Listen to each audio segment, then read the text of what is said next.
কক্সবাজারের উকিয়া জালিয়াফালং ইউনিয়নের এক ইউপি সদস্যের মরদেহ উদ্ধার করেছে পুলিশ।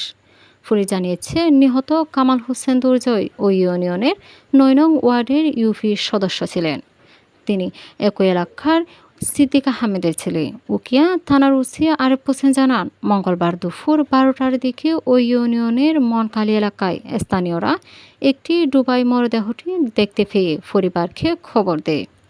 পরে পুলিশ ঘটনাস্থলে গিয়ে ডুবা দেখে মরদেহের উদ্ধার করে। নিহতের ছোট ভাই শাহাবুদ্দিন জানান, সোমবার রাত 10টার পর বুকের ব্যথা নিয়ে স্থানীয় এক পল্লী চিকিৎসকের কাছে যান দুর্জয়। চিকিৎসা শেষে বাসার পথে ডক্টর এগিয়েও দিয়েছিল দুর্জয়কে। এরপর আর কেউ কিছু জানে না। শাহাবুদ্দিন বলেন, রাত থেকে দুর্জয়ের মুঠোফোন সংযোগ না পেয়ে পরিবারের সদস্যরা নিখোঁজ জানিয়ে ফেসবুকে পোস্ট করেন। স্থানীয় সূত্রে জানা গেছে, নিহত কামাল হোসেন দুর্জয় আওয়ামী লীগের রাজনীতির সাথে জড়িত ছিলেন। তিনি উখিয়া উপজেলার যুবলীগের সাবেক সাংগঠনিক সম্পাদক।